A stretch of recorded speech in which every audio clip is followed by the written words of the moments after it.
Hola chicos, nosotros somos estudiantes de la Universidad Estatal de Milagro, Facultad de Ciencias Sociales, Educación Comercial y Derecho, de la carrera de Psicología, modalidad en línea. Estamos presentando un trabajo de la Cátedra de Lenguaje y Comunicación, en donde vamos a hablar de los tipos de palabras y signos de puntuación, lo cual están integrados por 15 estudiantes, que son Wendy Macías, Brigitte Merchán, David Alvarado, Carla Bajaña, Margarita Vallas, Enrique Cifuente, Mirena Falcones, Elizabeth Triviño, Pedro Litardo, Zully Rosado, Andrea Reyes, Diana Benavides, Ana Álava, Paula Alvarado y Andrea Bachón.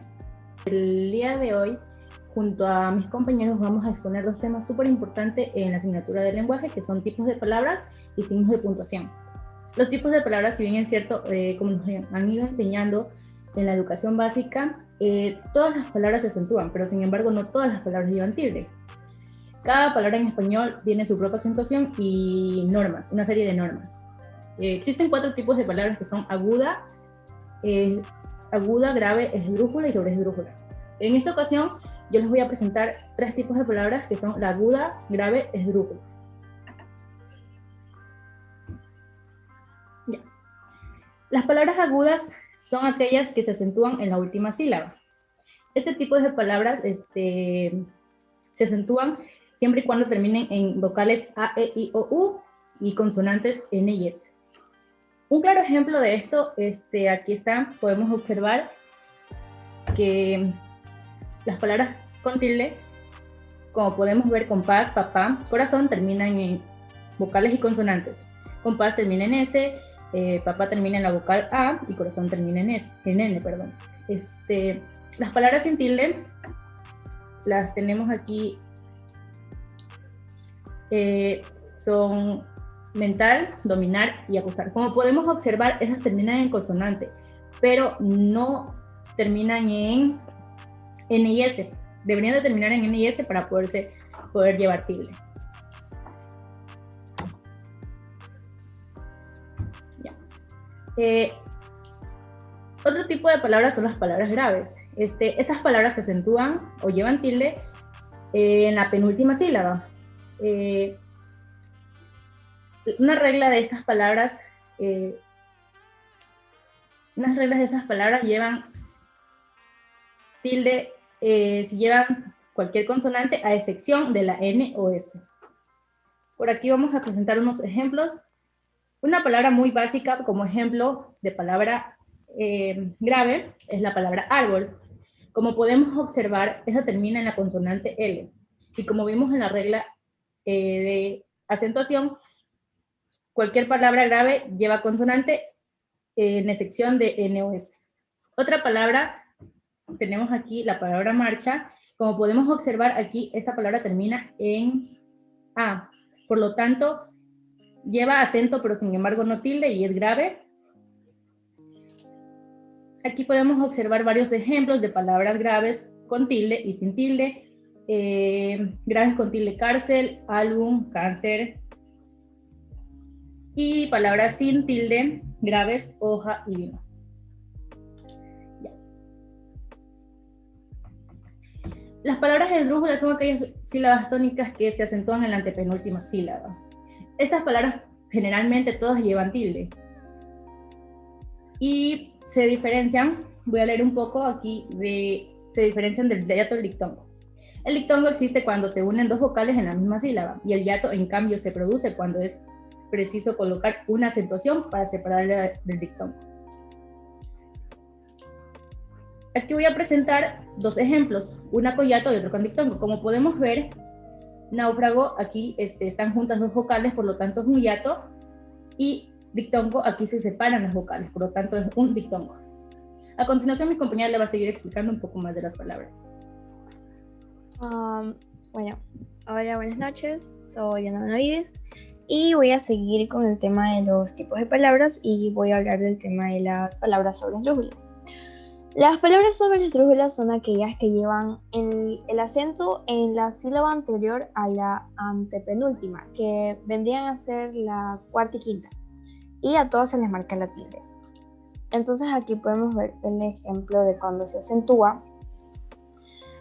Los Adverbios deben conservar la acentuación ortográfica de los adjetivos de los cuales derivan. Un ejemplo claro sería la palabra efectivamente. Es una palabra sobre esdrújula, pero no debe escribirse la tilde, pues el adjetivo efectivo tampoco la lleva. En cambio, se escribe hábilmente y tímidamente, pues los adjetivos hábil y tímido sí llevan tilde.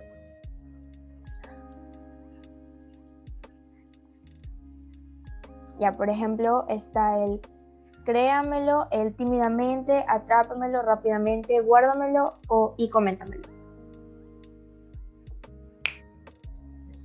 Listo. Ahora viene el segundo tema, que viene a ser el de los signos de puntuación. Los signos de puntuación, la coma, el punto, los paréntesis, los puntos suspensivos, etc., facilitan la lectura y la comprensión de los textos. Estos signos ortográficos desempeñan funciones diversas. Pueden limitar la extensión de elementos de oración, indicar la modalidad de un enunciado, si es enunciativo, interrogativo, exclamativo, imperativo, etc. E incluso señalar la omisión de una parte del mismo.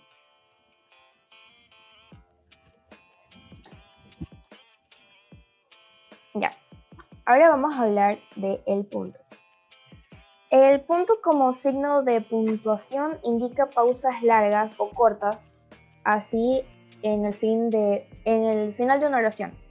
De él se derivan, por ejemplo, el punto aparte, el punto seguido, el punto y coma, los puntos y los puntos suspensivos. Ya. Como siguiente viene el punto seguido. El punto y seguido o punto seguido se emplea cuando se desean separar enunciados que conforman un mismo párrafo. El punto aparte no marca el final de un párrafo, pero lo que sí marca es el final de una idea o una oración. Como por ejemplo, aún no hemos elegido el menú de nuestra boda. Lo único que sabemos es que será vegetariano. Este año iremos de vacaciones a Europa. La semana que viene voy a sacar los pasajes rumbo a España. Tengo entendido que es el destino más económico. El bosque es un ecosistema en el que priman matas y árboles. Una característica de este ecosistema es que en áreas muy pequeñas suelen convivir numerosas especies de números animales. Ahora hablemos del punto y aparte. El punto y aparte marca el final de un párrafo dentro de un texto. Solo podemos hablar de punto y aparte cuando después de ese párrafo viene otro párrafo. Si es el último, lo tendremos que considerar como un punto final.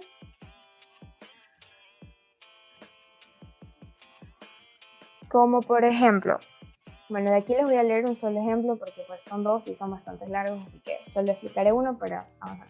Las reducciones fueron un experimento único en el que se enfrentaron diversas dimensiones. Su objetivo fue cristianizar a los guardianes rebeldes, organizar un poder económico y militar y levantar un muro de contención contra los protestantes.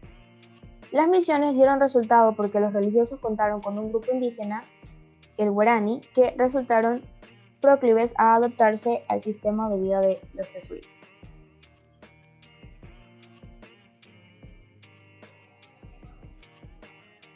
Ahí sigue mi compañera Lucas. Buenas noches, mi nombre es Ana Álava. Voy a exponer sobre lo que es el punto final. Entendemos como punto final al punto que da fin a un texto, por lo tanto se da a concluir de que la idea ha terminado. Uso del punto final en distintas situaciones. Tenemos el punto final en títulos y subtítulos. Sabemos que los títulos y subtítulos están aislados y en un único reglón, por lo tanto no lleva punto final. Los títulos, como por ejemplo, ¿qué pasa en el mundo? O un subtítulo, como los medios de información de masas, no llevan punto final, puesto que están únicos en un reglón. Tenemos el punto final en dedicatorias. Sabemos que las dedicatorias se escriben aisladas, cuanto así no se llevan punto final. Esto según Teo Palacio 2018. El punto final en autores. La coma. La coma es un signo de puntuación que sirve para señalar una pausa dentro de un texto. También lo utilizamos para separar ideas secundarias según un tema, pero también existe la opción de que el autor puede o no prescindir de ella, ya que depende de lo que quiera exponer en su texto. Algunos ejemplos que puede ser, como el ejemplo número 1 en los incisos, estos agregan cualquier tipo de información secundaria. Un ejemplo sería, el chico tenía miopía, no pudo ver la señal de advertencia.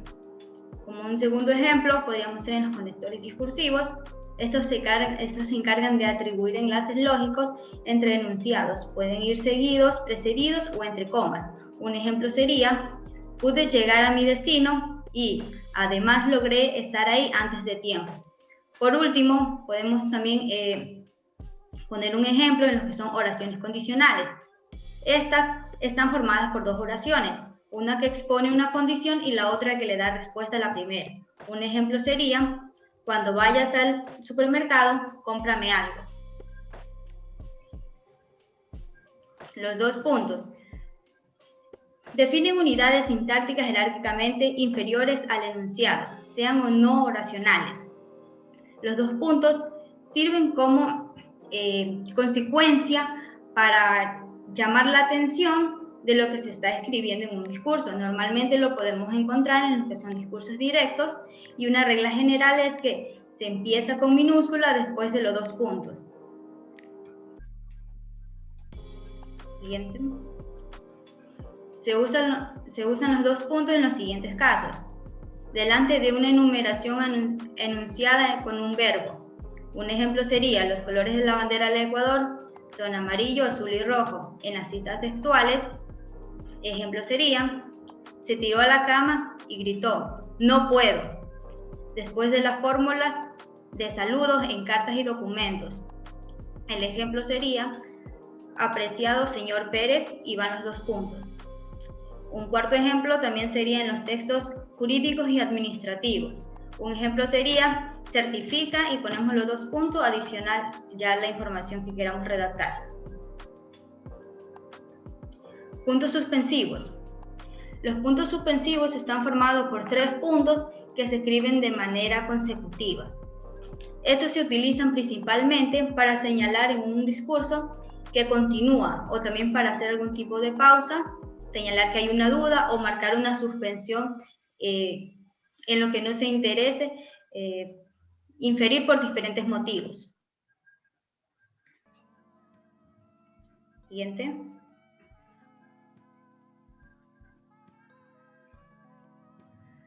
Los puntos suspensivos. En esos ejemplos, en el primer ejemplo tenemos para indicar una pausa en un discurso que expresa duda, vacilación o temor. Un ejemplo sería, no me lo esperaba esto.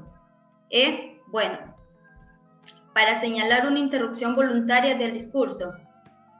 Un ejemplo sería, de tal palo, así no me vuelvas a recordar que soy hijo de mi padre. Siguiente.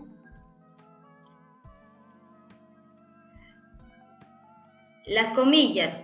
Las comillas también son un signo de puntuación.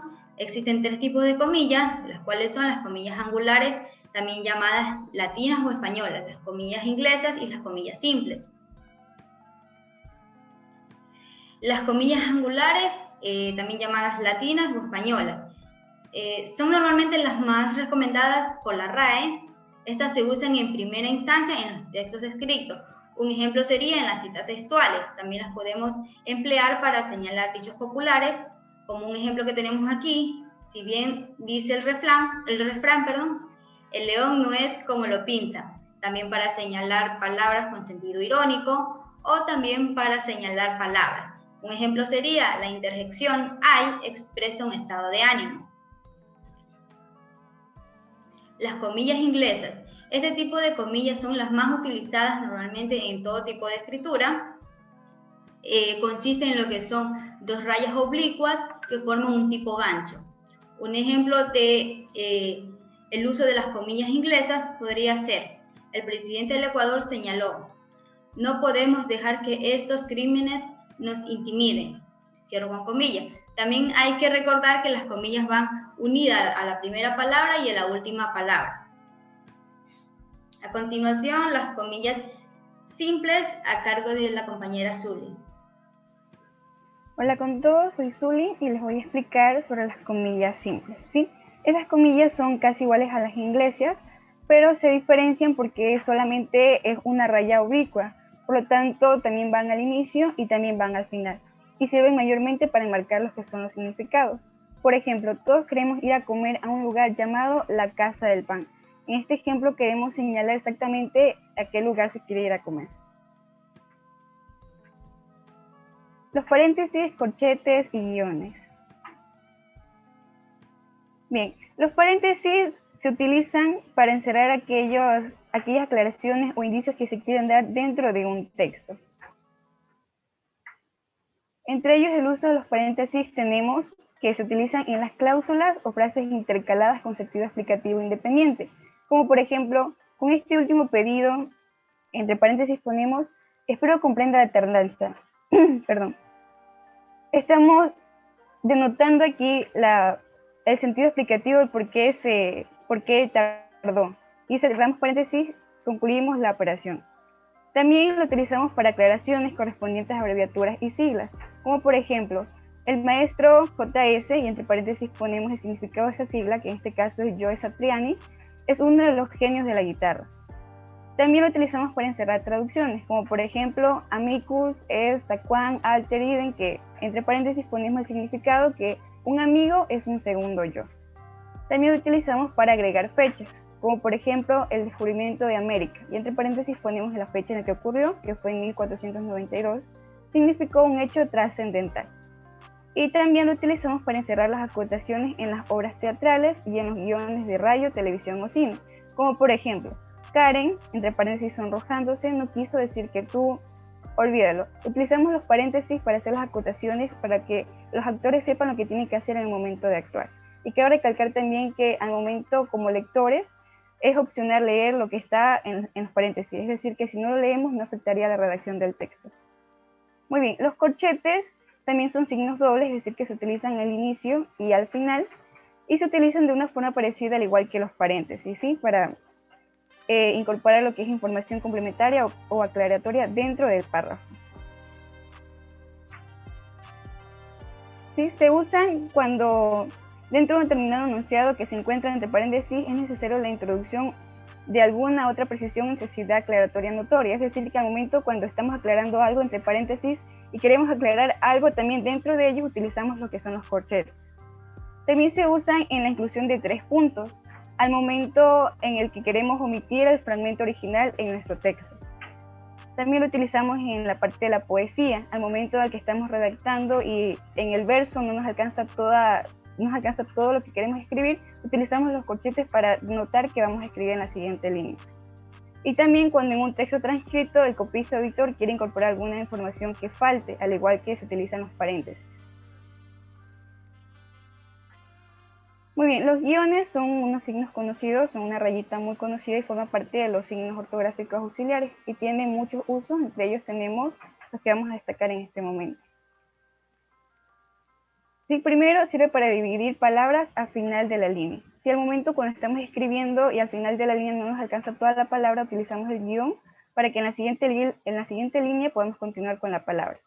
También sirve para unir dos palabras que tienen relación alguna. Entre ellas tenemos, por ejemplo, teórico-práctico, que comparten emparentamiento semántico.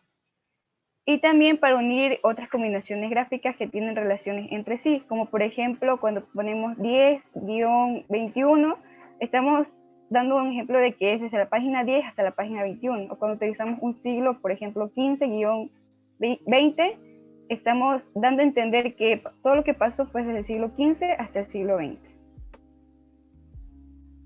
Los signos de interrogación y exclamación. Los signos de interrogación sirven para indicar alguna pregunta y por lo tanto siempre deben llevar su debida entonación. Quiero recalcar que en el español es la única lengua en la que los signos de interrogación y de exclamación son dobles, es decir, cuando utilizamos el inglés y queremos preguntar o queremos exclamar algo, solamente se utiliza lo que es el signo para cerrar y más no para el abrir.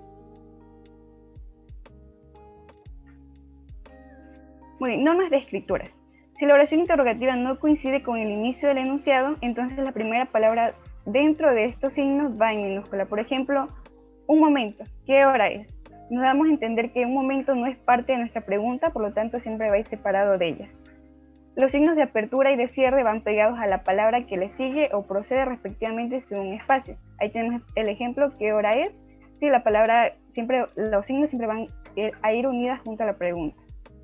Puede combinarse con cualquier signo de puntuación. Estas pueden ser comas, pueden ser comillas, pueden ser guiones, pero menos puede ser un punto. Aquí tenemos un ejemplo. Laura acaba de preguntar qué hora es. Estamos utilizando una comilla latina y podemos utilizar cualquier signo por demás. Los signos de exclamación y los de interrogación pueden combinarse a la misma vez, como por ejemplo, aún no he salido de casa. Estamos preguntando y estamos exclamando al mismo tiempo. Si se escriben varias preguntas seguidas, todas comienzan con mayúscula y no se separan con comas. Y ahí tenemos un ejemplo. ¿Quién ha llamado? ¿Qué quería?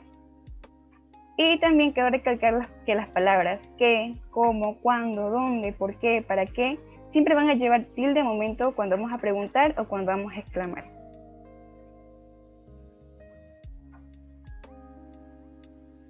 Muy bien, los signos de exclamación son también llamados signos de admiración, porque expresan sentimientos de asombro o deslumbramiento, también pueden expresar ironía, sorpresas, frases exclamativas, o también se pueden utilizar en las diferentes oraciones, sean de interjección apelativa, expresiva, representativa u onomatopeya.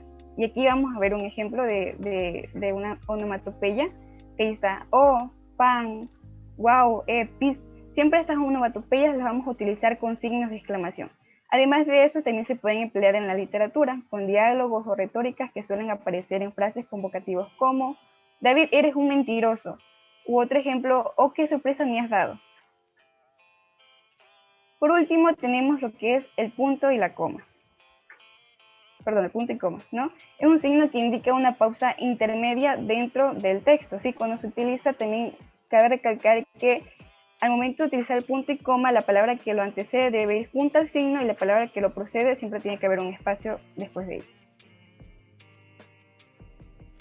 El uso del punto y la coma. Primero se utiliza el punto y la coma para separar las oraciones de un periodo, cuando en medio de ellas ya se han utilizado comas. Por ejemplo, la camisa era blanca, el pantalón azul, los zapatos negros y así sucesivamente. Estamos dando a conocer vestimentas y utilizamos la coma para separarlas y por qué se diferencia de las demás. También se utiliza el punto y la coma para separar oraciones sintácticamente independientes, ¿sí? En las que ellas existe una relación semántica. Por ejemplo, el espectáculo se tuvo que suspender. Les devolvieron la plata a todas las personas. ¿Sí? En esta oración vemos que hay una relación semántica de causa y efecto o de hecho y de consecuencia. Y por último, se utiliza el punto y coma al final de cada uno de los enunciados de una lista o relación cuando se escriben en líneas independientes. Por ejemplo, para hacer el dibujo deben traer lápices de todos los colores, sacapuntas, papel cartón, tijeras, etc. Siempre cuando se escriben en líneas independientes, siempre debe ir después del punto y coma con minúscula. Entonces, eso fue todo, compañeros. Les damos muchas las gracias por haber prestado su atención, deseándoles éxitos y bendiciones en su vida.